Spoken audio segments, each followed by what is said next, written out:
My name is Anders Larsson. I work for SEB in the Baltic countries, working with corporate clients.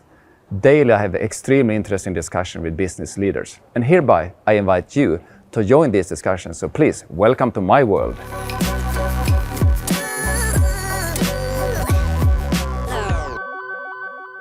In this first episode, we will meet Rolandas. Rolandas is a very successful lawyer, but also an art collector and book collector. The reason why I picked Rolandas as the first discussion partner is because for me in my job it's very important to ensure that we in SEB contribute to really good development of the Baltic countries. So what is needed then in the Baltic countries in order to be international competitive, to develop the societies in the best way to close the gap versus the Nordics and Europe's when it comes to GDP per person, and in general in happiness. This is the discussion I'm going to have with Rolandas and looking forward to.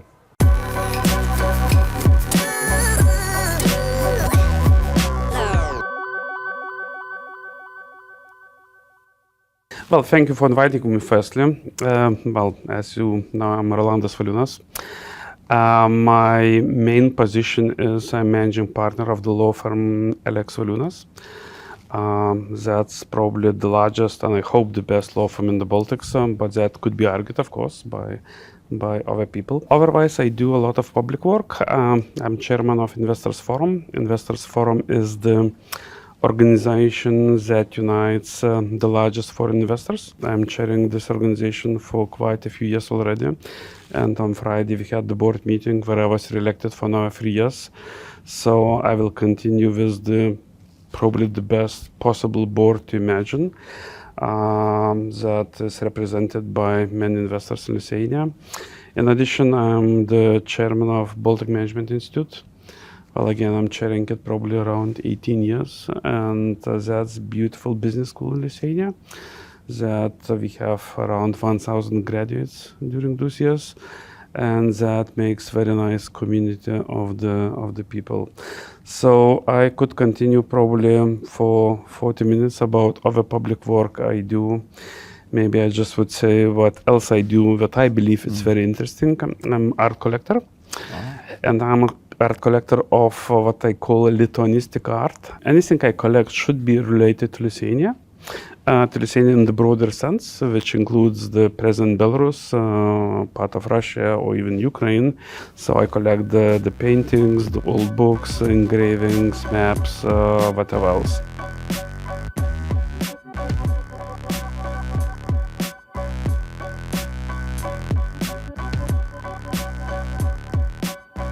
We have the very largest collection of the old maps, and we have probably all the maps where the Grand Duchess of Lithuania is depicted, but two.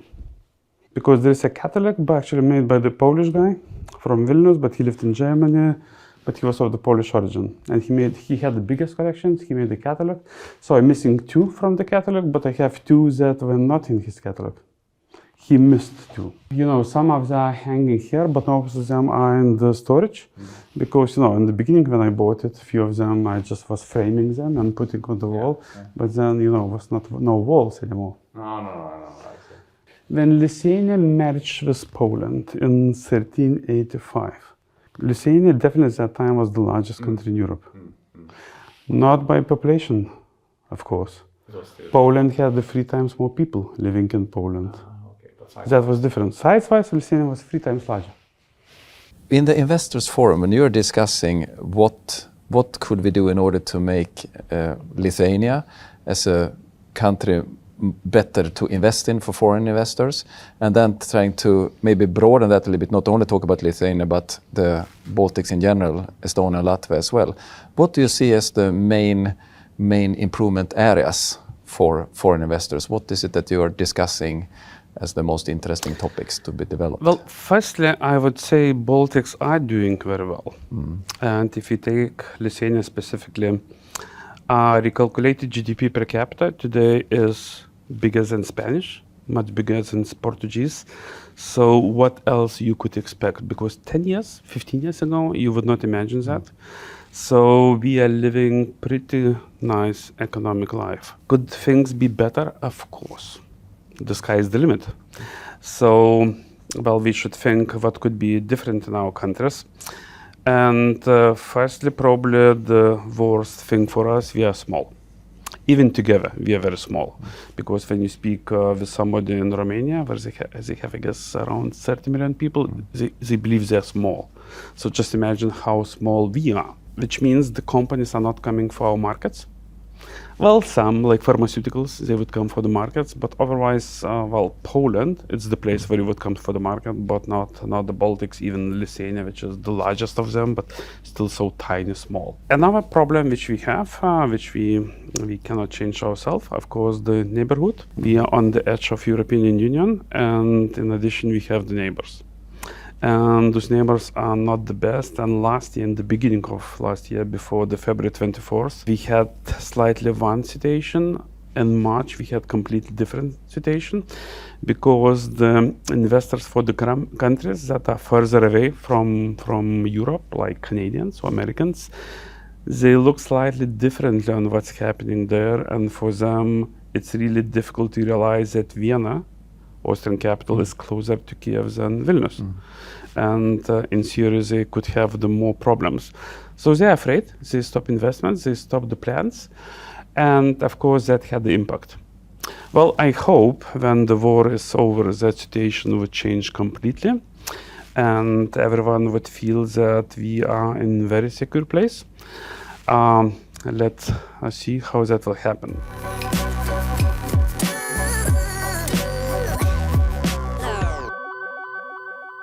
And there is a letter on another side. Let me try to put it off.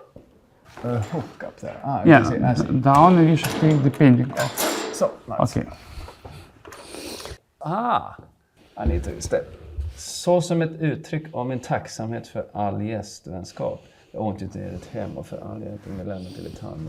Ber jag till det för övergången. Tala Simonis, första Litauens styrare. This is a thank you letter from what do you call it, Bürgermeister, mayor, the mayor in Stockholm. Yeah. The mayor in Stockholm has given this to the. No, opposite. He was giving by. Put it here. He was given. I see Lithuanian translation here, and says letter. That Madam and Mr. Bürgermeister, please accept this gift as appreciation for your help. So, now see it. Of course, it is sent from the Lithuanian legation, Yes. embassy kind of in Sweden. Okay, so. And they use the art very often in relation with Sweden. And I have another beautiful sculpture in the second floor, which is also was bought in Sweden like 14 years ago. Because there are two of them surviving in the world only, and one of them was in Sweden. Another issue which we have, which is difficult to change but possible, it's, well, we need more talents. And not only talents, we need more people, working people. And that's probably why Lithuania, and I believe the same with Latvia and Estonia, we are very happy to greet Ukrainians that are coming here because firstly, those people are most similar to us. That could be possibly. Well, maybe it's not completely nice to say so, but I would be happy if they would stay forever. And part of them, of course, will stay because they cannot come back to destroyed houses. Some of them, they lost the spouses during the war, and some of them would stay in this place. And we would be as pleased about this as possible. So this issue could be changed in the way, but the problem is being from the small countries, this complicated history, we are too much conservative. And for our politicians, and firstly for society, that politician represents, society is concerned that the people that are coming from the other country would take the jobs, that the salaries would not increase as they could, and that's a big problem. Because in my view, it's the opposite situation. I had a client once a few years ago that came, that was looking for the service centers, but to do the service centers, the client needed like 2,000 engineers. Well, I'm not sure where in Baltics in total you would find 2,000 available engineers. In Lithuania, there's definitely not. So if we would have the 1,000 Ukrainian engineers, maybe we could have 1,000 and that would be new working places. And my argument is that when you have more different talents and blue workers and whatever, you can attract many more investments. But unfortunately, politicians see that as very different colors, and they are assisted by trade unions that also see that in different way. So what about Swedish books? I have number of them because there is a lot of history between Sweden, Lithuania, and Poland. And starting with the Ole Magni book, which is important piece in early centuries, finishing with different books on the Swedish, Lithuanian, Polish wars description. So yeah, I mean that's important part of the collection. Yeah, it's a part of the Lithuanian maybe not history. the biggest, but really important because Swedish relationship was always important here during the years. Of curiosity, how much do you read that is not business related in an average week? Couple of hours, probably. Okay. So it will take some time to go through 2,000 books. Yeah, but that's why retirement is a dream for some people, Yeah. because look, some books I never touched after they bought them. But some books you really look because if they're in Latin, and this is the first history of Lithuania. Okay. And look, those books from early ages, they still survive very well. Very well. But if you would look at the books of 19th century, when the paper was not handmade, those are in much worse shape, completely worse shape. Then we have other issues, maybe some of them are different country by country. For example, I believe that one of the biggest problems we have in Lithuania is connectivity by air. Well, not only by air, I mean, all of us have the problem with connectivity with the rail, with the sea. The ships are not as frequent, not as quick, but the air for the business, for investment is specific matter. So Latvia and Riga here stands as in much better situations than Vilnius and Tallinn. And I'm really jealous to see that between 7 and 9 o'clock from Riga airport, probably there are like 9-10 directions, not by the cheap islands, but by classical islands that would go to the business centers in Europe. And from Vilnius, we would have one or maximum two, and that makes the huge difference. When investors decide where to invest, they have those questionnaires and they have the points, and sometimes one point can decide a lot. And when you hear investors saying about connectivity, I believe we lose more than one investor a year because of that, because of so bad connectivity we have. Well, we have the same actually number of the connection of the directions than Riga has. Well, the problem is the most of them are like the cities like Manchester or Tromsø or wherever. It's not the place where investors come, and most of them are served by the not classical islands. In Riga is different, so it's very helpful for Riga in that respect.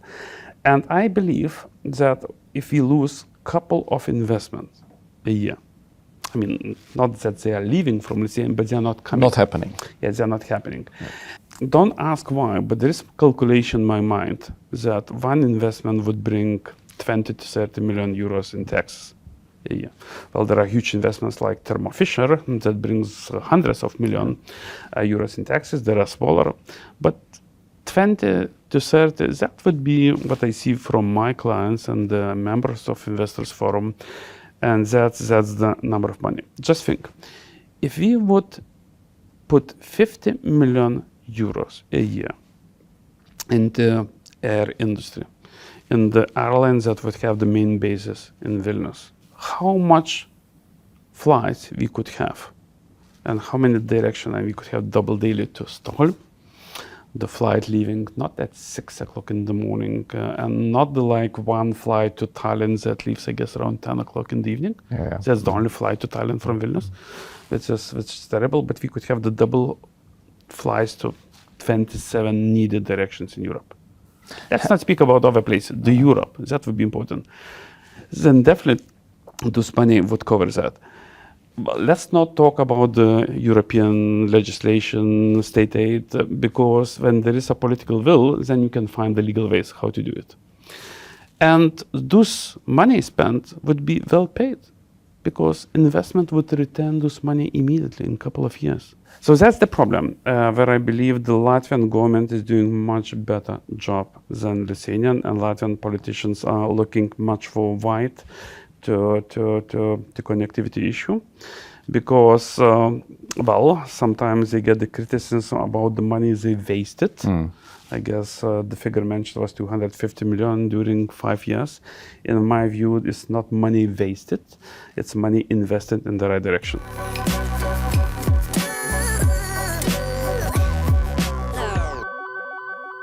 So I've been so impressed what they're gathering. For example, the maps, this is one of the biggest or the biggest map collect, definitely the biggest one of the Lithuanian maps, I recall, right? Well, that's called privately owned, the largest. I'm not sure exactly whether the State Museum have the same, but maybe even not. This about kind of having the biggest or the most interesting pieces. How important is that for a collector? Is this a little bit like sports or in business?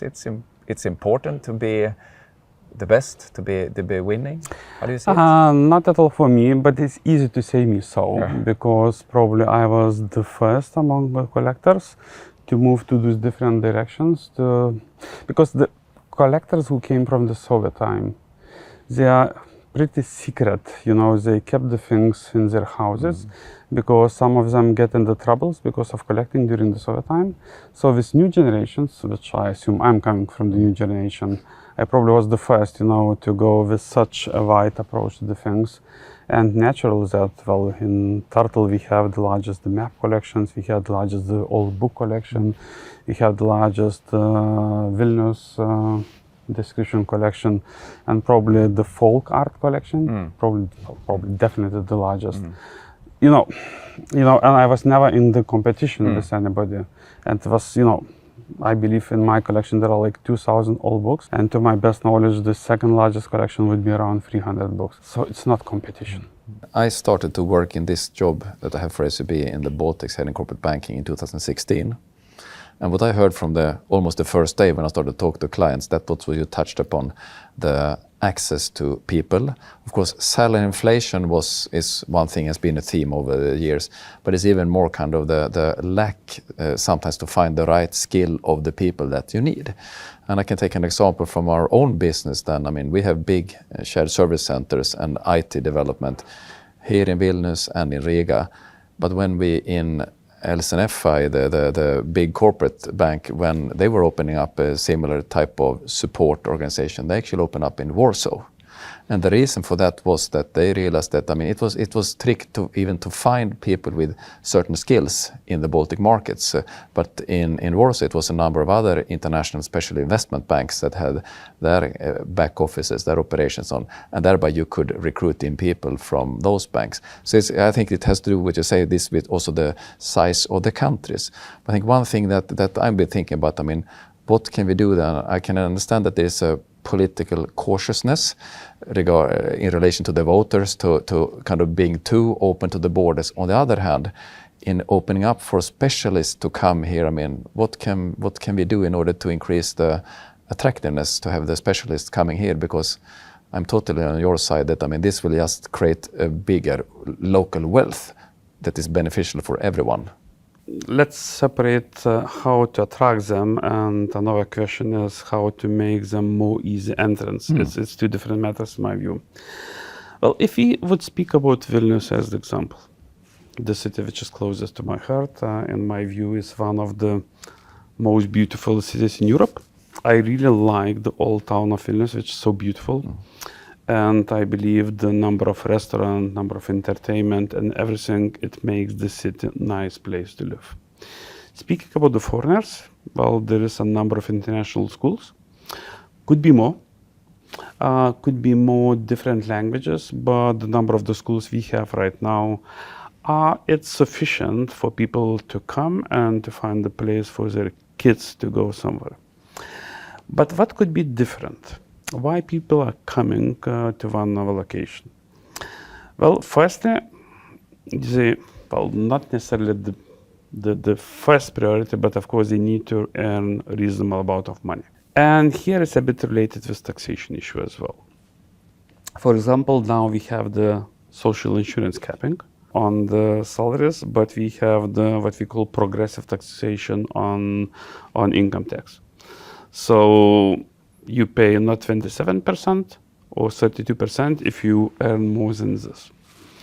And that's what they call by politicians what the social equality, and of a different nice word. In my view, it's completely wrong. Well, of course, we want to attract the people that earn a lot. Because if they earn a lot, firstly, they pay more taxes, not in percentage-wise, but in absolute numbers. Secondly, they spend a lot of money here. They attract other people and friends because the rich people, they can easily attract the guests and whatever from other countries that visit them. And then you have the circle that starts to move. And in my view, well, the limits should be kept. And if I would be our government, I would eliminate those 5% as soon as possible.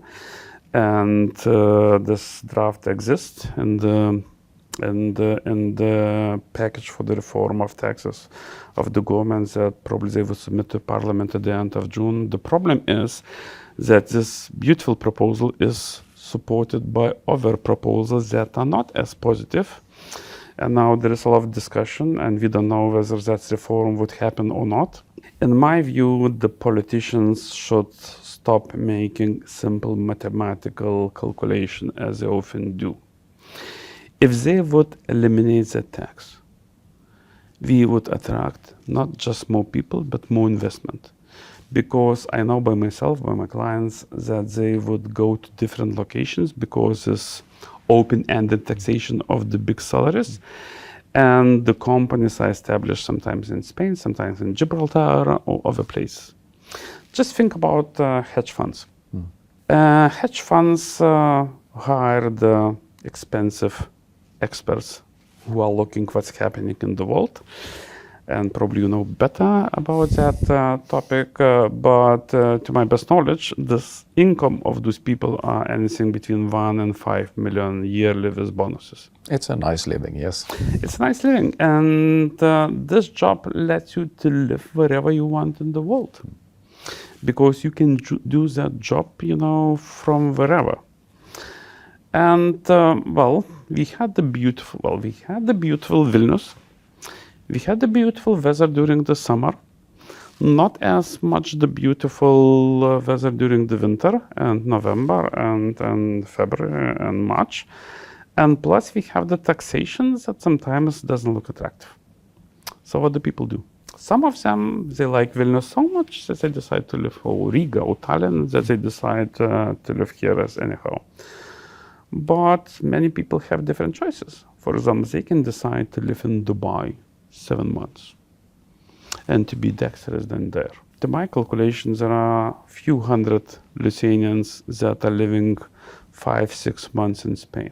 It's not so difficult for them to live months or couple of months longer in Spain and to become tax resident there. So I believe the government had this short view on how they could get more taxes in the budget, because they are playing too much of political games about solidarity and equal possibilities for the people. Essentially what they achieve, less of solidarity, because less of taxes are coming to the budget, and possibility to increase the salaries for the teachers, for the medical personnel and other people, or the bigger pensions, is reduced.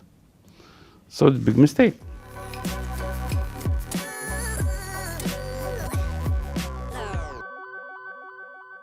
And probably one of the most important piece of silver is this clock, which is coming from the middle of 17th century. Wow. And there are 3 surviving there in Lithuania. That shows how good masters lived here, but nowadays you would not find anything too much. It's all about 1655. 1655 was the first time when Vilnius was taken by the enemy. Never before in the life. They were attacking the castle, crusaders, but they were never won. And 1655, Moscow army took Vilnius first time. And according to the chronics of that time, the carriages The queue of the carriages with the goods stolen here was from Vilnius to Smolensk. Wow. One by one going there. So everything was taken. And whatever was not taken that time, was taken in the 19th century, when Russia was back here. And of course, we demonstrate different books related to Lithuania. As you can see, some of them are in Latin, some of them are in Polish. And that's where we come by the limited number of books in Lithuanian, because that's about the pagan. Once we didn't have the Christianity, we didn't have the written language, which means the aristocrats sent their sons to Krakow University, where they slowly got the Polish language, because they have to learn in Polish, of course, there, and Polish culture, and the aristocrats slowly they turned to identifying themselves as Polish language a lot. Where the lower class was still speaking Lithuanian, then aristocrats, well, many of them spoke Lithuanian as well, but the main language for them became Polish. And of course, in the books, majority of the books went Polish. When you discuss with also with investors and companies, how do you see about the salary inflation? I mean, so far it seems that the Baltics actually, I generalize here, taking all the countries, have managed quite well, the corporates, to improve the efficiency, to manage this high salary. Maybe there are some signs that we are not managing it to 100%, but anyway, overall, when looking at this quite high salary inflation figures. It is. I wouldn't feel any direct consequences on the present investors, so that they would consider moving somewhere else.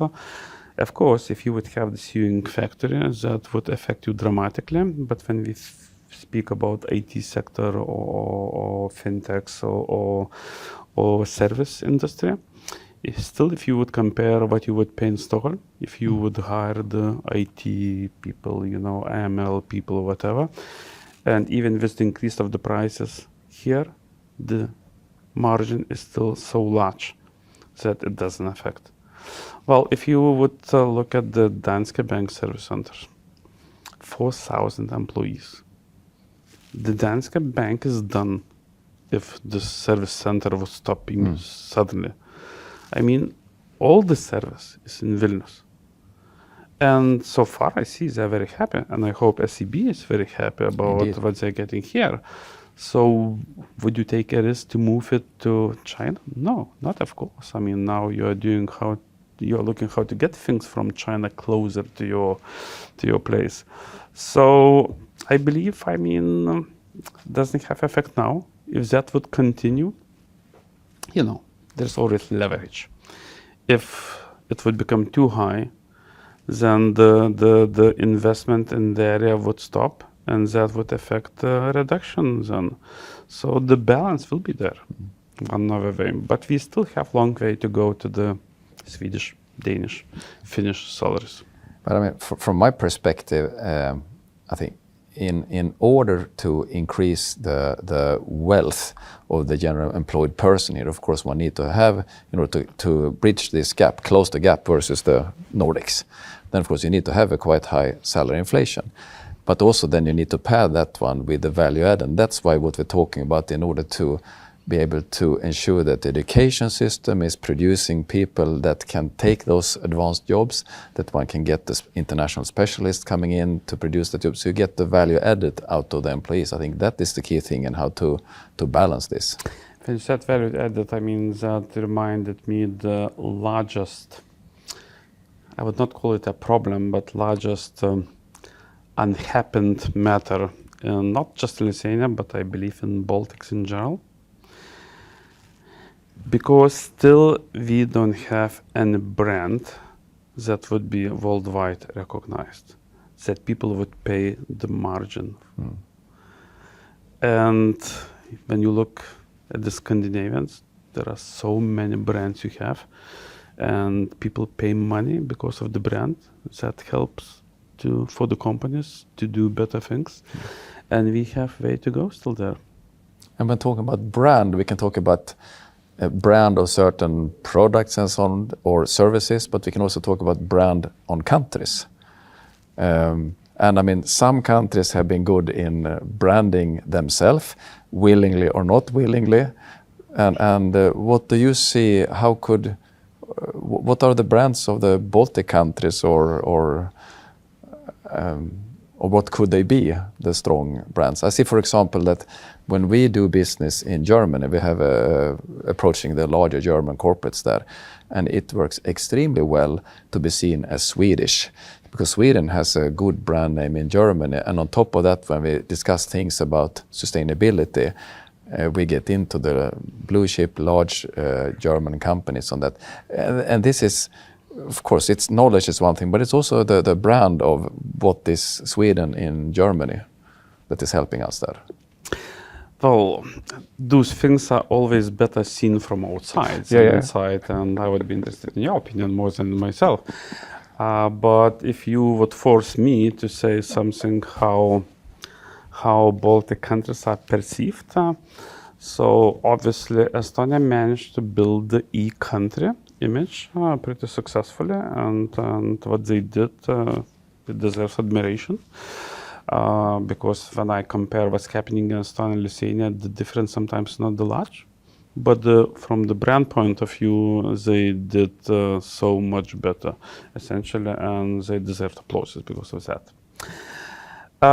When you speak about Latvia, well, sometimes the people are joking the best brand of Latvia for Lithuania is that Latvia is that Riga is the capital of Lithuania.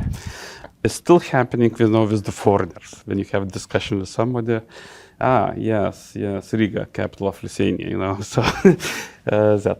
But I mean, in my eyes, what is the best thing related to Latvia is connectivity. Air Baltic, it's really one of the best products that Latvian government, Latvian politicians, and Latvian business did. So probably that would come from my mind. Well, Lithuania, where I believe, many people believe that and it's almost true, I guess, or somewhere between two, that the fastest internet, it's where Lithuania is. And really, that's true. I mean, wherever you go, you had as such good internet. It's easily. And of course, Lithuania built, maybe that's not known in each circles of business, but Lithuania is really country of fintechs. Because if you would consider, I mean, definitely at least the third place in Europe after UK and Luxembourg. And if you speak about EU, that would be at least the second place. And I hope that our politician and central bank would continue supporting the fintechs. That create the risk, but the advantage and benefits we get is really huge. And I guess IT sector in Lithuania is really booming, and that's clearly seen in many foreign countries. When you speak with the British lawyers, for example, or German lawyers, they would say many things, what they heard about IT in Lithuania.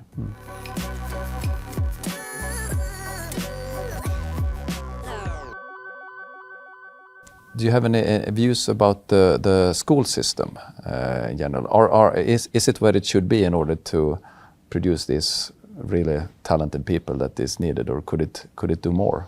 No. Because this is something that we have debate every month about, to say, in Sweden, that we want the school system to actually be better. It definitely not there where it should be.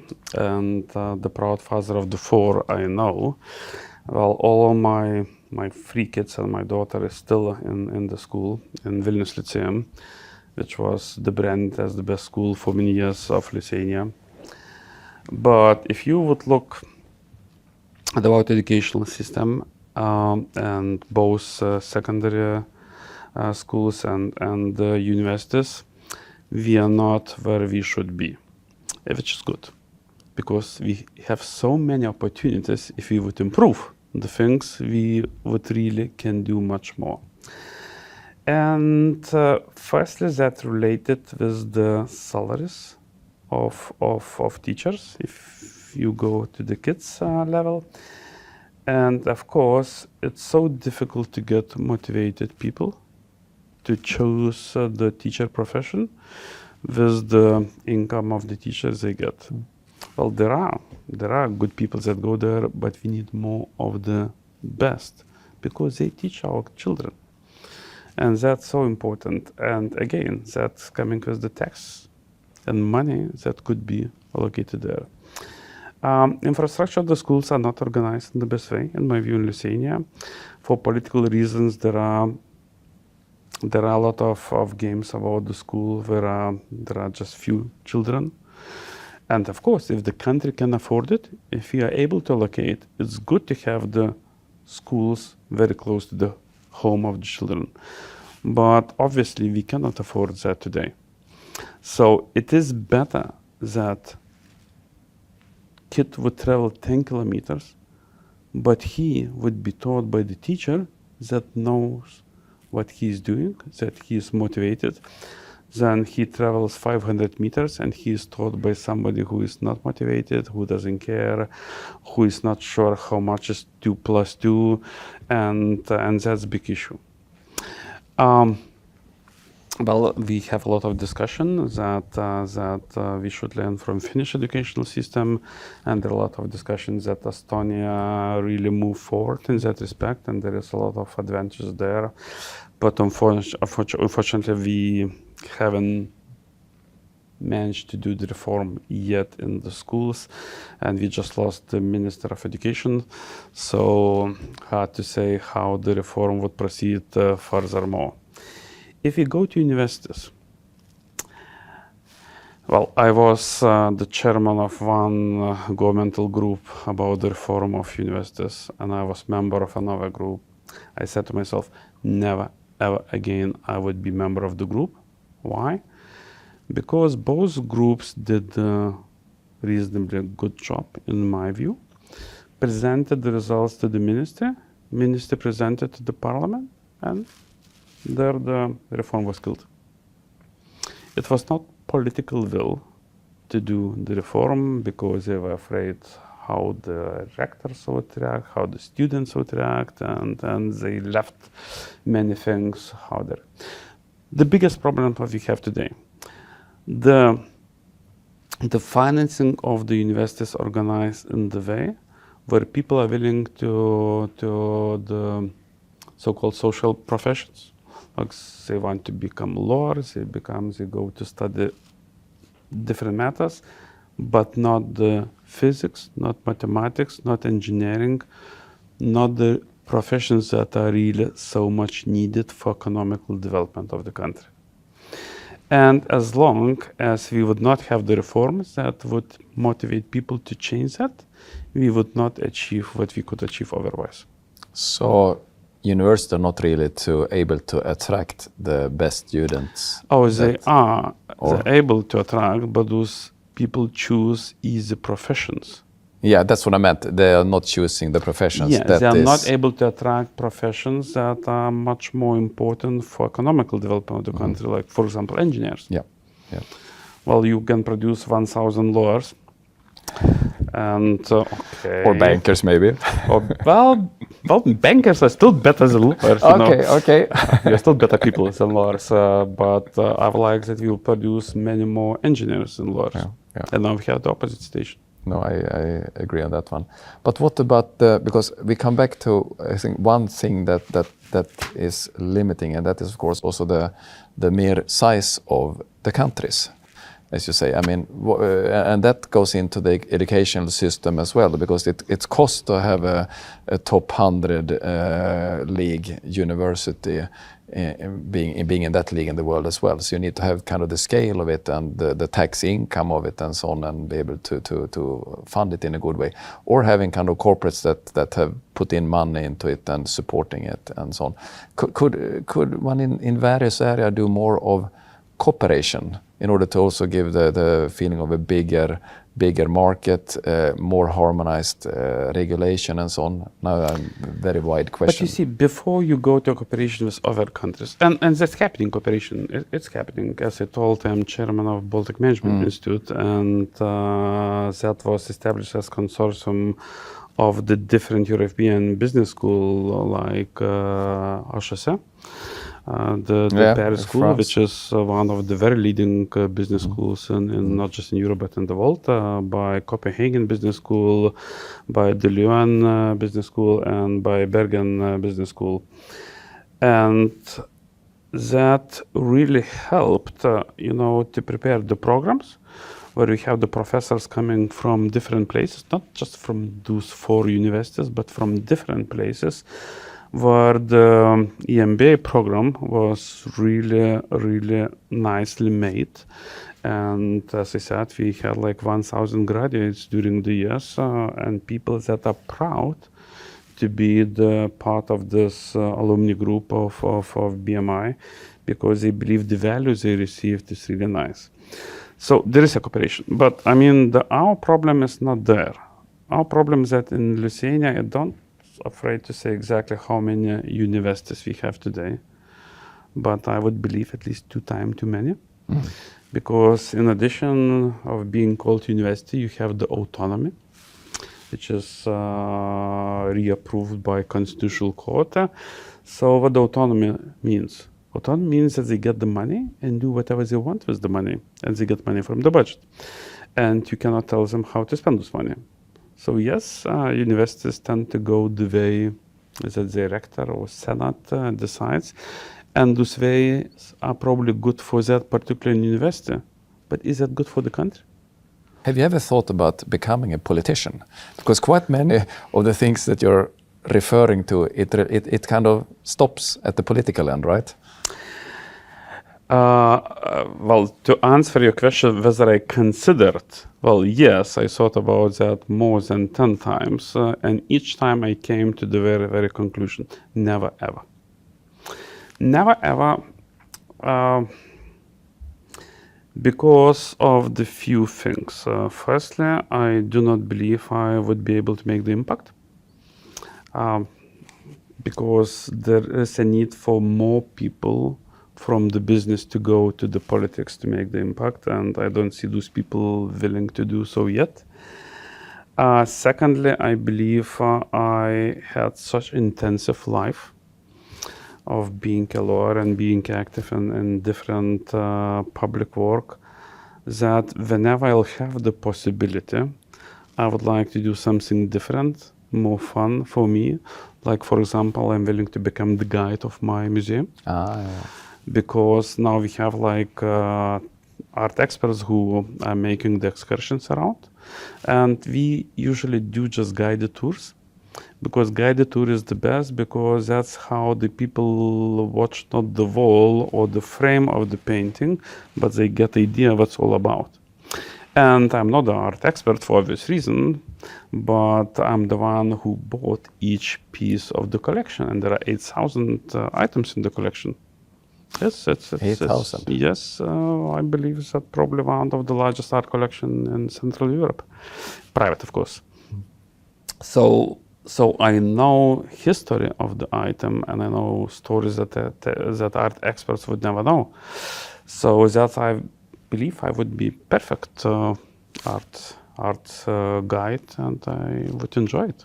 And I do this actually time to time for my clients, for people I know, for the foreign guests, and I haven't seen anybody who would leave the museum without the mouth open widely. Thank you very much for taking time and discussing these very important topics for us going forward. Thank you.